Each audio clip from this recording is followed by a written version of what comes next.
दोस्तों नमस्कार, आप देख रहे हैं वायरल सच। स्वागत है एक बार फिर से आज की बड़ी और ताजा खबरों में। आपको बता दें कि पंजाब की राजनीति में तगड़ा बवाल। नवजोत सिंह सिद्धू ने ठुकरा दिया उप मुख्यमंत्री का पद, मुश्किल में कांग्रेस। वहीं चुनाव से पहले मची भगदड़, दूसरी पार्टी के नाराज नेताओं पर भाजपा का लंगर, कांग्रेस भी डाल रही डोरे। वहीं बीजेपी से टक्कर लेने के वास्ते अखिलेश यादव ने बनाई बड़ी रणनीति। पश्चिमी यूपी में जयंत चौधरी को किया जाएगा मजबूत। वहीं छोटे दलों को साधने में छूट रहा भाजपा का पसीना, सम्मान न मिलने से बिखरा एनडीए का कुनबा। वहीं बसपा विधायकों की मुलाकात के मसले पर आग बबूला हुई मायावती, सपा को कहा दलित विरोधी पार्टी। वहीं महाराष्ट्र में मराठा आरक्षण के लिए कोल्हापुर में आंदोलन शुरू, फायदा उठाने की कोशिश में नक्सली। वहीं लोजपा में मचा घमासान, समर्पण नहीं संघर्ष करेंगे चिराग पासवान। उत्तर प्रदेश चुनावों में दिखाएंगे पार्टी की ताकत। वहीं बीएसपी से आए विधायकों ने सचिन पायलट समर्थकों को बताया गद्दार। राजस्थान कांग्रेस में और भड़की रार। वहीं कांग्रेस युवराज के ज्ञान के सामने आर्यभट्ट और अरस्तु भी नतमस्तक।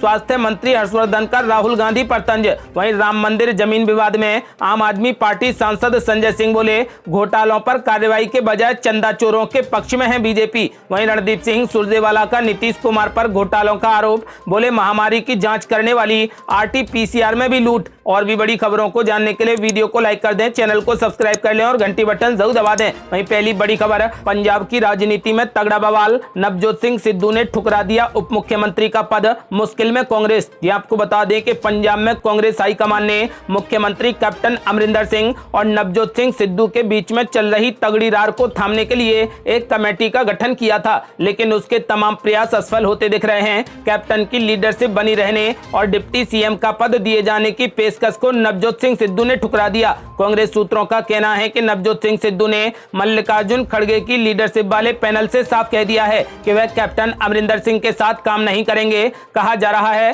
कि उन्होंने पैनल से कहा है कि यदि वह डिप्टी सीएम का पद स्वीकार भी कर लेते हैं तब भी वह सहज महसूस नहीं करेंगे। कांग्रेस सूत्रों के मुताबिक नवजोत सिंह सिद्धू ने पैनल से कहा कि कैप्टन अमरिंदर सिंह पहुंच से काफी दूर रहते हैं। यही नहीं, उन्होंने दावा किया है कि राज्य में कांग्रेस के विधायकों, पार्टी कार्यकर्ताओं और नेताओं को नजरअंदाज किया जा रहा है। यही नहीं, बादल परिवार पर हमेशा हमलावर रहने वाले नवजोत सिंह सिद्धू ने कहा कि वे पंजाब सरकार के कामकाज को प्रभावित कर रहे हैं। पैनल के सामने नवजोत सिंह सिद्धू की इस राय से साफ हो गया है कि पंजाब में कांग्रेस की रार को थाम पाना हाईकमान के लिए टेढ़ी खीर है। माना जा रहा है कि पैनल की ओर से कांग्रेस को जो रिपोर्ट दी गई है उस पर वह जल्दी ही कुछ कार्रवाई करेगी, लेकिन अब नवजोत सिंह सिद्धू की अति महत्वाकांक्षा के चलते सारे प्रयास पटरी से उतर गए हैं।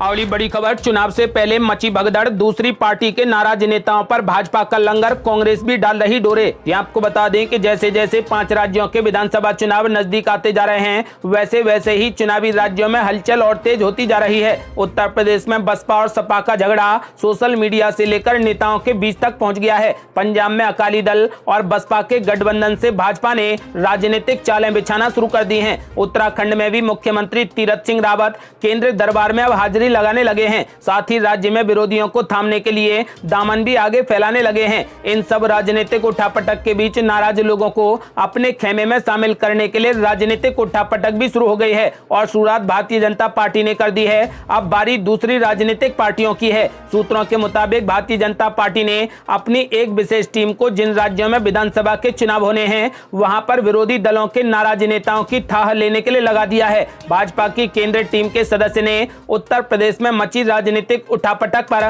कुछ बोलने से इनकार तो कर दिया, लेकिन इशारा साफ था कि अगर उनकी अपनी अपनी पार्टियों में मची बगावत और भगदड़ के बीच कोई उनके साथ शामिल होना चाहे तो उसका स्वागत है। दरअसल उत्तर प्रदेश में समाजवादी पार्टी और बहुजन समाज पार्टी ने अब खुला खेल शुरू कर दिया है। बसपा ने 2 अपने विधायकों को निकालकर संकेत दे दिया है कि बगावत नहीं चलेगी। वहीं बसपा के कुछ नाराज विधायक समाजवादी पार्टी खेमे में जाकर अखिलेश यादव से मिलाए हैं। बीते कुछ दिनों से खबर यह भी है कि बसपा पूरे तरीके से टूट जाएगी। बसपा खेमे के एक नाराज विधायक ने बताया कि वह बसपा से निकलकर अपनी एक नई पार्टी बनाने वाले हैं, जिसके नेता लालजी वर्मा होंगे। ये वही लालजी वर्मा हैं जिन्हें मायावती ने पिछले सप्ताह अपनी पार्टी से निकाल दिया था। मायावती को जब इस बात का अंदेशा हुआ कि उनकी पार्टी में टूट हो सकती है तो उन्होंने ट्वीट कर खुले तौर पर ऐलान कर दिया कि अगर समाजवादी पार्टी बसपा में तोड़फोड़ करती है तो समाजवादी पार्टी में भी बगावत और तोड़फोड़ होगी। मायावती ने कहा कि सपा के बहुत से विधायक उनके संपर्क में हैं।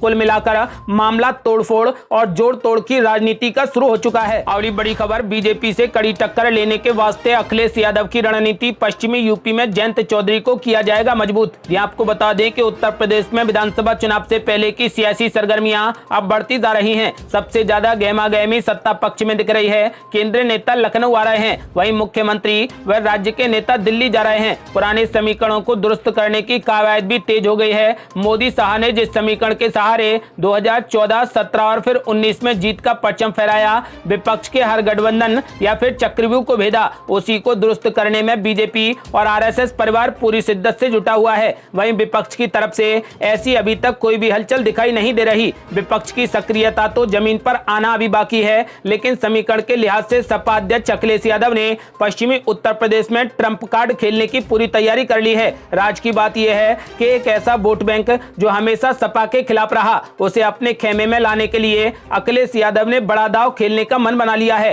राज की बात यह है कि सपा अध्यक्ष चौधरी अजित सिंह के बेटे और अब राष्ट्रीय लोकदल के अध्यक्ष जयंत चौधरी को उप मुख्यमंत्री जैसी हैसियत का नेता बनाकर पश्चिमी उत्तर प्रदेश में प्रोजेक्ट कर सकते हैं। आपको बता दें कि ध्यान रहे कि पश्चिमी उत्तर प्रदेश बसपा का गढ़ रहा है। यहाँ पर दलित, मुस्लिम और जाटों का संख्या के लिहाज से वर्चस्व रहा है। बाकी पश्चिमी उत्तर प्रदेश की लगभग 6 दर्जन सीटें जाटलैंड कही जाती हैं, क्योंकि उनका नेतृत्व हमेशा जाट नेताओं के हाथ में चौधरी चरण सिंह के जमाने से रहा है। जाट यहाँ पर धार्मिक ध्रुवीकरण के चलते बीजेपी के साथ जाता रहा है, फिर चौधरी चरण सिंह की विरासत के नाम पर चौधरी अजित सिंह के साथ। आपको बता दें कि फिलहाल मुख्यमंत्री यानी पूर्व मुख्यमंत्री अखिलेश यादव ने ऐलान कर दिया है कि पश्चिमी यूपी में बीजेपी को कड़ी टक्कर लेने के लिए जयंत चौधरी को साथ लाया जाएगा। अगली बड़ी खबर, बसपा विधायकों की मुलाकात के मसले पर आग बबूला हुई मायावती, सपा को कहा दलित विरोधी पार्टी। ये आपको बता दें कि बसपा के बागी विधायकों की अखिलेश यादव से मुलाकात के चलते बसपा सुप्रीमो मायावती जमकर आग बबूला हो गई। उन्होंने एक के बाद एक कई ट्वीट करके सपा पर तगड़ा निशाना साधा। मायावती ने कहा कि सपा का चाल चरित्र चेहरा दलित विरोधी रहा है। अभी जिन विधायकों के समाजवादी पार्टी से जाकर मिलने की बात की जा रही है, उन्हें पहले ही निलंबित किया जा चुका है। मायावती ने अपने ट्वीट में लिखा कि घृणित, जोड़ तोड़, द्वेष व जातिवाद आदि की संकीर्ण राजनीति में माहिर समाजवादी पार्टी द्वारा मीडिया के सहारे ये प्रचारित करना कि बसपा के कुछ विधायक टूटकर सपा में जा रहे हैं, ये घोर छलावा है। जबकि उन्हें काफी पहले ही सपा व एक उद्योगपति से मिलीभगत के कारण राज्यसभा के चुनाव में एक दलित के बेटे को हराने के आरोप में बसपा से निलंबित किया जा चुका है। आपको बता दें कि मायावती ने आगे कहा कि यदि सपा इन निलंबित विधायकों के प्रति थोड़ी भी ईमानदार होती तो अब तक इन्हें अधर में नहीं रखती। इनको मालूम है कि यदि बसपा के इन विधायकों को अपनी पार्टी में लिया तो सपा में बगावत और फूट पड़ जाएगी, जो कि बसपा में आने को आतुर बैठे हैं। आपको बता दें कि मायावती ने अखिलेश यादव पर तगड़ा हमला बोला है। अगली बड़ी खबर, मराठा आरक्षण के लिए कोल्हापुर में आंदोलन शुरू, फायदा उठाने की कोशिश में नक्सली। ये आपको बता दें कि मराठा आरक्षण की मांग को लेकर महाराष्ट्र के कोल्हापुर में आंदोलन शुरू हो गया है। इसका नेतृत्व भाजपा के राज्यसभा सदस्य संभाजी राजे छत्रपति कर रहे हैं। इस दौरान मौन धरना प्रदर्शन किया जा रहा है। माना जा रहा है कि मराठा आरक्षण के मुद्दे पर राज्यव्यापी आंदोलन की ये औपचारिक शुरुआत है। इस बीच नक्सली आंदोलन का फायदा उठाने की पूरी कोशिश कर रहे हैं। बताया जा रहा है कि नक्सलियों ने गढ़चिरौली में पर्चे बांटे। माना जा रहा है कि नक्सली एक बार फिर से जातीय संघर्ष की भूमिका तैयार कर रहे हैं। सूत्रों का दावा है कि महाराष्ट्र में शुरू हुआ मराठा आंदोलन की आड़ में नक्सली एक बार फिर सक्रिय हो सकते हैं। दरअसल महाराष्ट्र में नक्सलवाद से प्रभावित गढ़चिरौली जिले में पिछले दिनों कुछ पर्चे बांटे गए, जिनमें मराठा समाज को पिछड़ा बताते हुए आरक्षण देने की मांग की गई। पर्चों में लिखा था कि मराठा समाज का इस्तेमाल सिर्फ वोट बैंक के रूप में किया जा रहा है। ऐसे में मराठा समाज अपने शत्रुओं को पहचाने। आपको बता दें कि महाराष्ट्र में मराठा आरक्षण को लेकर एक बार फिर से आंदोलन शुरू हो गया है। अगली बड़ी खबर, लोजपा में मचा घमासान, समर्पण नहीं संघर्ष करेंगे चिराग पासवान, उत्तर प्रदेश चुनावों में दिखाएंगे पार्टी की ताकत। ये आपको बता दें कि चिराग पासवान और उनके चाचा पशुपति पारस की लड़ाई घमासान में बदल गई है। चिराग पासवान आज एक प्रेस कॉन्फ्रेंस करने वाले थे, लेकिन अचानक उसे रद्द कर दिया गया। उधर चाचा पशुपति कुमार पारस ने अन्य सांसदों के साथ मिलकर न केवल संसदीय दल के नेता के पद पर कब्जा कर लिया, बल्कि अब पार्टी अध्यक्ष पद पर ही कब्जा करने की कोशिश कर रहे हैं। लेकिन लोजपा सपा नेताओं का कहना है कि पार्टी सांसदों को अध्यक्ष बदलने का कोई अधिकार नहीं है। पार्टी संविधान के अनुसार ये ताकत केवल पार्टी की राष्ट्रीय कार्यकारिणी के पास होती है और उसकी बैठक बुलाने का अधिकार केवल पार्टी अध्यक्ष के पास होता है। अभी तक ये पद चिराग पासवान के ही पास है। वे आत्मसमर्पण नहीं बल्कि संघर्ष करेंगे। पार्टी नेताओं ने साफ कर दिया है कि चिराग पासवान रामविलास पासवान के बाद लोक जनशक्ति पार्टी का चेहरा है और महादलित समुदाय में उनकी अच्छी स्वीकार्यता है। वे चाचा के सामने आत्मसमर्पण नहीं करेंगे बल्कि अपने और महादलित समुदाय के अधिकारों के लिए संघर्ष करेंगे। पार्टी नेताओं को उम्मीद है कि चिराग पासवान न केवल ये रण जीतेंगे बल्कि उसके तुरंत बाद उत्तर प्रदेश विधानसभा चुनावों की तैयारी भी करेंगे, जिसके बारे में पहले से ही योजना बनाई जा चुकी है। और ये बड़ी खबर, बसपा से आए विधायकों ने सचिन पायलट समर्थकों को बताया गद्दार। राजस्थान कांग्रेस में और भड़की रार। ये आपको बता दें कि राजस्थान कांग्रेस में छिड़ी रार अब हर दिन नया मोड़ लेती जा रही है। अब तक अशोक गहलोत और सचिन पायलट के गुटों में छिड़े वाक युद्ध के बीच अब बीएसपी से आए विधायक भी कूद पड़े हैं। आज प्रदेश की सियासत में प्रेस कॉन्फ्रेंसों का तगड़ा वार चला। सबसे पहले दोपहर में बसपा से आए विधायकों ने बैठक करके सचिन पायलट गुट पर तगड़ा हमला बोला। विधायक संदीप यादव के सचिन पायलट समर्थक विधायकों को गद्दार बताने पर सियासी बवाल मच गया। संदीप यादव ने सचिन पायलट गुट पर हमला बोलते हुए कहा कि जिन नेताओं ने बगावत की वो बार बार दबाव बना रहे हैं। उन्होंने कहा कि कुछ नेताओं ने पार्टी के साथ गद्दारी करके सरकार को अस्थिर करने की कोशिश की। उनकी वजह से तो अब तक सरकार गिर चुकी होती। सरकार हमारी बची है। निर्दलीय और हम लोगों ने मिलकर सरकार बचाई है, इसलिए हाईकमान को उनकी बात नहीं सुननी चाहिए। जिन लोगों ने सरकार बचाई उनको इनाम देना चाहिए। और बड़ी खबर, स्वास्थ्य मंत्री हर्षवर्धन का राहुल गांधी पर तगड़ा हमला। बोले कांग्रेस युवराज के ज्ञान के सामने आर्यभट्ट और अरस्तु भी नतमस्तक। ये आपको बता दें कि पहले कोरोना संक्रमण और अब टीकाकरण को लेकर कांग्रेस पार्टी के पूर्व अध्यक्ष और वायनाड से सांसद राहुल गांधी लगातार मोदी सरकार पर हमलावर हैं। हालांकि नरेंद्र मोदी कैबिनेट के मंत्री और सत्तारूढ़ बीजेपी के नेता और प्रवक्ता उन पर पलटवार करने का एक भी मौका नहीं गवाते। राहुल गांधी ने आज फिर से ट्वीट किया। उन्होंने केंद्र सरकार से देश के लिए तुरंत और पूर्ण टीकाकरण की मांग की। हालांकि केंद्रीय स्वास्थ्य मंत्री डॉक्टर हर्षवर्धन ने सिर्फ राहुल गांधी पर पलटवारी नहीं किया बल्कि उन पर तंज भी कसा। राहुल गांधी ने ट्वीट कर कहा था कि देश को तुरंत व पूर्ण टीकाकरण चाहिए। पीएम मोदी की झूठी छवि बचाने के लिए मोदी सरकार की लगातार कोशिशें वायरस को बढ़ावा दे रही हैं और जनता की जान ले रही हैं। आपको बता दें कि उनके इस आरोप पर पलटवार करते हुए स्वास्थ्य मंत्री ने लिखा कि कोविशील्ड की डोज के बीच अंतराल बढ़ाने का फैसला पारदर्शी व वैज्ञानिक सबूतों पर आधारित है, लेकिन अतुल्य प्रतिभा के धनी कांग्रेस युवराज राहुल गांधी जी के ज्ञान के सामने आर्यभट्ट व अरस्तु जैसे विद्वान भी नतमस्तक हो जाएं। आपको बता दें कि उन्होंने राहुल गांधी पर हमला बोलते हुए कहा कि वैक्सीन पर भ्रम फैलाने का एजेंडा अब नहीं चलेगा। और ये बड़ी खबर, राम मंदिर जमीन विवाद में आम आदमी पार्टी सांसद संजय सिंह बोले घोटालों पर कार्रवाई के बजाय चंदा चोरों के पक्ष में बीजेपी। ये आपको बता दें कि राम मंदिर निर्माण में जमीन के कथित घोटाले को लेकर सियासत खूब हो रही है। विपक्षी दल बीजेपी पर हमलावर हैं। आम आदमी पार्टी से राज्यसभा सांसद संजय सिंह ने प्रेस कॉन्फ्रेंस कर कहा कि पिछले कई दिनों से बीजेपी के लोग राम जन्मभूमि ट्रस्ट में जमीन के नाम पर जो घोटाला हुआ, प्रभु श्री राम के मंदिर के नाम पर जो 16.5 करोड़ की लूट की गई, उन पर कार्रवाई करने के बजाय पूरी बीजेपी प्रॉपर्टी डीलर चंदा चोरों के पक्ष में खड़ी हो गई। मैं भगवान श्री राम के भक्तों से हाथ जोड़कर अपील करना चाहता हूं कि आपकी आस्था भगवान श्री राम में है, चंपत राय में नहीं, किसी मेयर में नहीं है। संजय सिंह ने कहा कि कल जो कागज मेरे हाथ लगे उससे समझ आया कि बीजेपी की आस्था प्रॉपर्टी डीलर और चंदा चोरों में है। प्रति मिनट 3 करोड़ 30 लाख जमीन का दाम बढ़ाया गया। बीजेपी और चंपत राय लगातार तर्क दे रहे हैं कि कुसुम पाठक और रवि पाठक और सुल्तान अंसारी में 2011 में एग्रीमेंट हुआ था। ये सारा झूठ आज मैं एक एक करके खोलूंगा।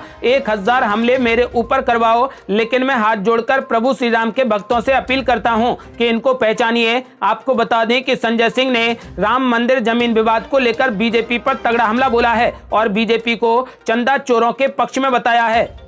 और ये बड़ी खबर, रणदीप सिंह सुरजेवाला का नीतीश सरकार पर घोटाले का बड़ा आरोप। बोले महामारी की जांच करने वाली आरटी-पीसीआर में भी की गई लूट। ये आपको बता दें कि कांग्रेस नेता रणदीप सिंह सुरजेवाला ने नीतीश सरकार पर तीखा हमला बोला। सुरजेवाला ने बिहार सरकार पर कोरोना की जांच के लिए किए जाने वाले आरटी-पीसीआर में घोटाले का बड़ा आरोप लगाया है। उन्होंने ट्वीट कर कहा कि नीतीश सरकार का महाघोटाला यही तो आपदा में खुली लूट है। कोरोना में घोटालों के कीर्तिमान स्थापित करने वाले जेडीयू और भाजपा के कुशासन प्रशासन ने इस महामारी की जांच करने वाली RT-PCR में भी लूट की। डबल इंजन सरकार मतलब घोटालों की सरकार। आपको बता दें कि बिहार में इस कंपनी को RT-PCR का जिम्मा देकर नीतीश सरकार विपक्ष के निशाने पर आ गई है। सवाल ये उठता है कि जिस कंपनी को महाराष्ट्र में ब्लैकलिस्ट कर दिया गया उसे बिहार में किस आधार पर ठेका दे दिया गया। आपको बता दें कि इसको लेकर रणदीप सिंह सुरजेवाला ने नीतीश सरकार पर तगड़ा हमला बोला है। और बड़ी खबर, पश्चिम बंगाल में भाजपा में बड़ी अंदरूनी कलह, निशाने पर अमित शाह की रणनीति और शुभेंदु अधिकारी। ये आपको बता दें कि पश्चिम बंगाल में भाजपा का बहुत बुरा हाल है। पार्टी के विधायकों के प्रमुख तक परेशान हैं और असमंजस के दौर में हैं। पार्टी की विधायक और प्रदेश भाजपा महिला मोर्चा अग्निमित्रा पॉल जैसी नेताओं को समझ में नहीं आ रहा कि वे क्या करें और क्या ना करें। एक वरिष्ठ नेता ने बताया कि अग्निमित्रा पॉल का फोन आता है तो वो उन्हें भी कुछ बता पाने की स्थिति में नहीं रहते। कहा जा रहा है कि शुभेंदु अधिकारी को नेता प्रतिपक्ष बनाए जाने से भी भाजपा कार्यकर्ता ज्यादा नाराज हैं। हर दिन गाली गलौज भरे फोन आ रहे हैं। लोग पूछते हैं कि भाजपा के पास नेता नहीं थे जो भाड़े पर नेता लाकर पार्टी काम चला रही है। पार्टी के पश्चिम बंगाल के एक विधायक ने बताया कि प्रदेश भाजपा अध्यक्ष दिलीप घोष इस समय काफी अपसेट हैं। ऐसा साफ लग रहा है कि बंगाल में भविष्य की भाजपा शुभेंदु अधिकारी ही चलाएंगे। वो बताते हैं कि हम पार्टी के पुराने कार्यकर्ता हैं, छात्र जीवन से पार्टी और इसकी विचारधारा से जुड़े हैं और ये सब गले के नीचे नहीं उतर रहा। आपको बता दें कि फिलहाल बीजेपी का पश्चिम बंगाल में बहुत ज्यादा बुरा हाल है। ये थी अब तक की बेहद बड़ी खबरें। यदि आप भी चाहते हैं कि जल्द से जल्द भारत कोरोना मुक्त हो जाए तो इस वीडियो को लाइक कर अपनी राय हमें कमेंट बॉक्स में जरूर दें। यदि आपने अभी तक हमारे चैनल को सब्सक्राइब नहीं किया है तो कृपया चैनल को सब्सक्राइब कर घंटी बटन जरूर दबा दें। जल्दी मिलते हैं बड़ी अपडेट के साथ, तब तक के लिए जय हिंद, जय भारत।